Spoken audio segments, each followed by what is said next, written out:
My favorite button is this fish box.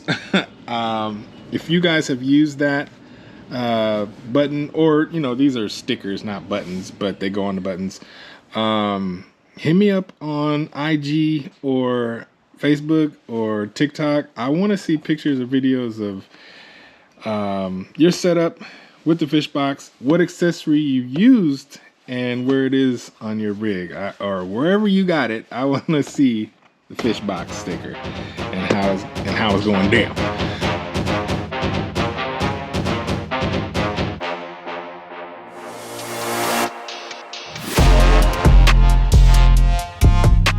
Why that? It's your boy, Big Me's for She's back out chin this thing, baby.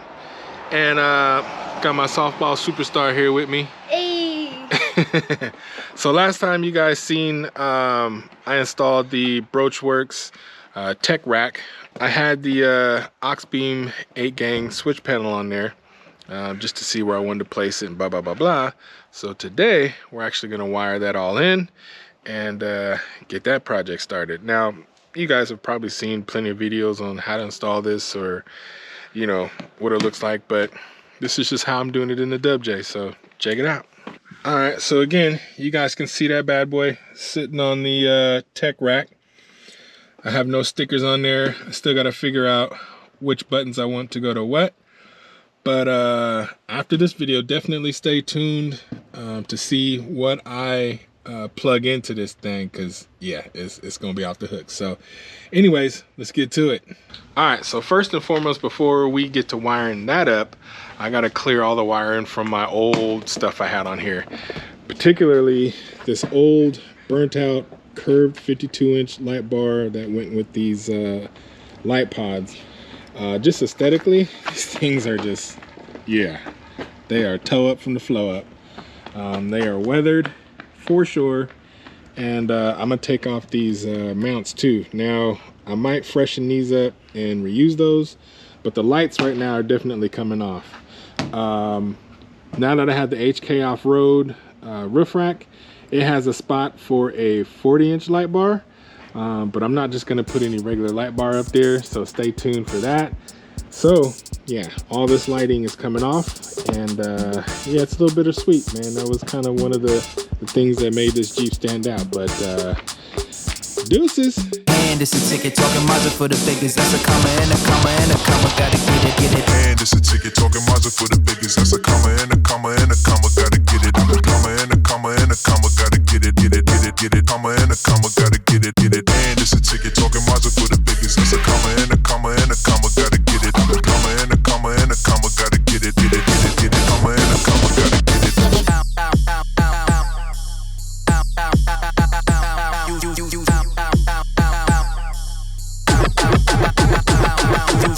And it's a ticket talking Mazda for the biggest. That's a comma and a comma and a comma. Gotta get it. A comma and a comma and a comma. Okay, so it took me a minute off camera to figure out how I wanted to wire this, because I didn't really see a lot of WJs doing the installation.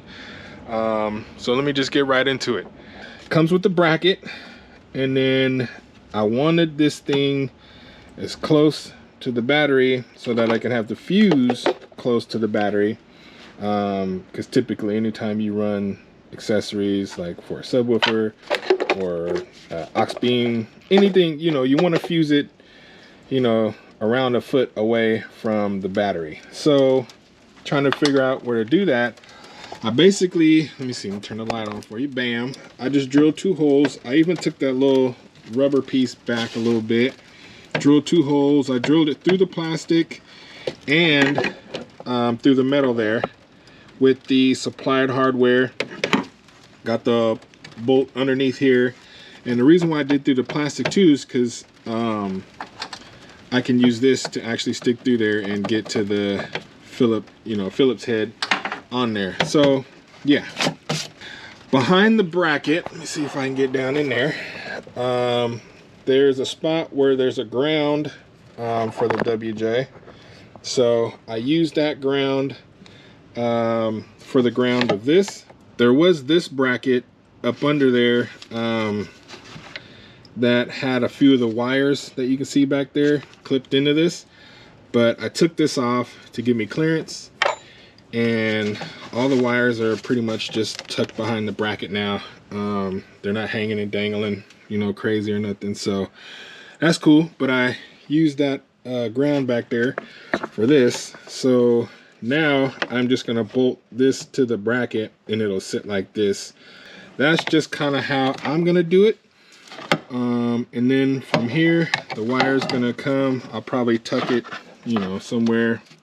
I'm gonna screw this into this, have this here, have the other wire on that side, and then yeah, just plug it right into the battery. When I lift this up, I'm gonna have a screw going through the middle of one of these so I can still read, you know, what's on there or whatever. So yeah, let me get this on here, finish wiring this part up, and then we'll move to getting the accessory wired in to one of these accessory pieces, and then we'll run the cable inside and run it to that bad boy in there. All right, I think that's all we got, so let me go ahead and do that. Well, after a few rain delays, we're here on a new day, so I wanted to show you guys how I got everything wired up. Yeah, everything's pretty good, except don't pay attention to my subwoofer amplifier, because I gotta, yeah, anyways. Got the fused in. You guys can see the way I got it hooked up is kind of the way I seen it in the brochure. From the battery going to the fuse, it's the side that has the reset tab on there, and then the button side is what's going down and up into the actual control panel.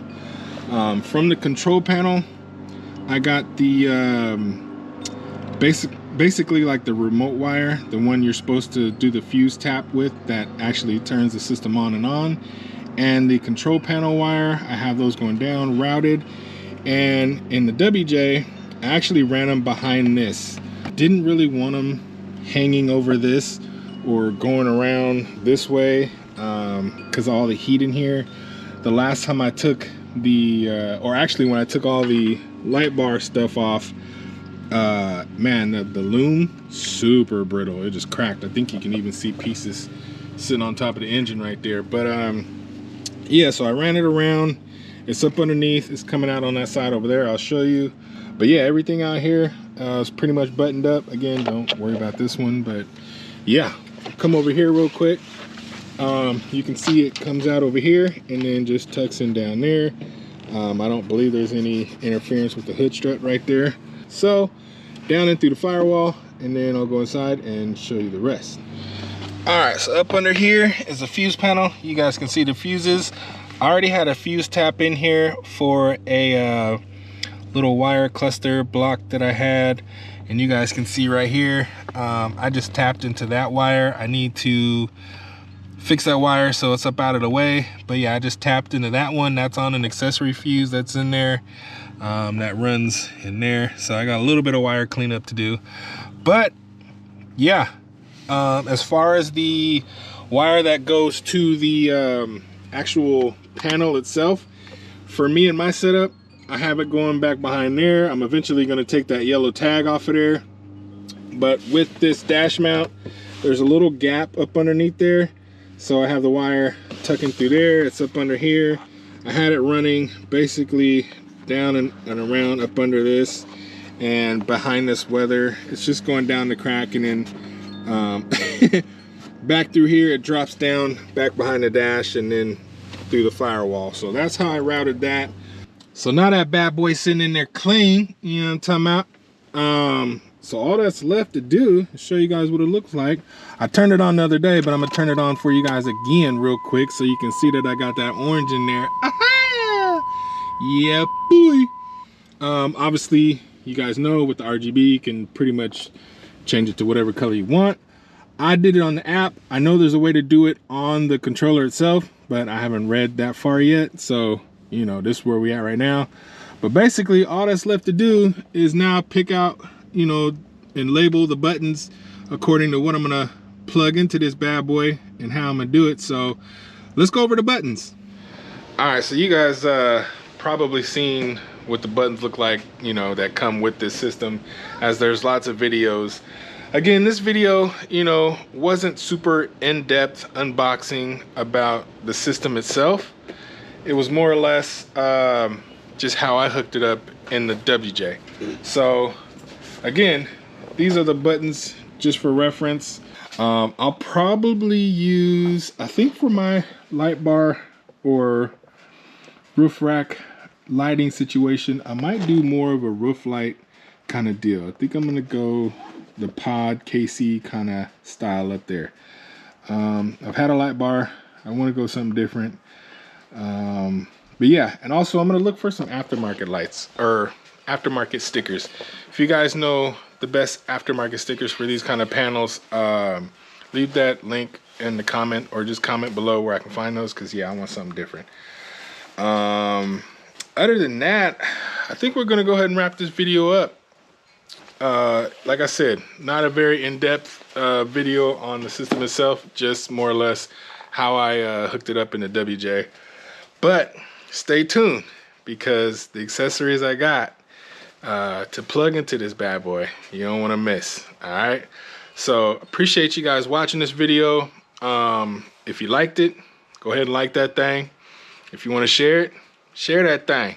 And if you haven't subscribed, y'all already know what to do. Hit that B button. If you guys want to help support the channel in any way, make sure you stop by Fuelnomenal.com.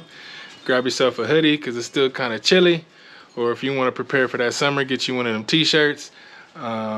Still looking to get some more things on there. If you guys seen things on the Jeep, be sure to check out my Amazon store link. All the things will be, just make sure you guys check out the description and leave comments, because everything will be in there. Or holla at ya boy.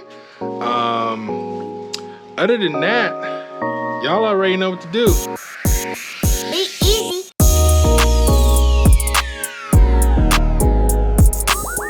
I'm touching the inside of this engine bay, but ain't no thing but a chicken wing. All right.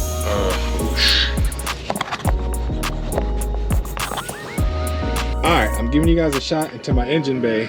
Now, some of you would say, man, you need to clean that thing. And yeah, you're probably right. You guys seen the BroachWorx Tech Rack? Let me do that. Chill.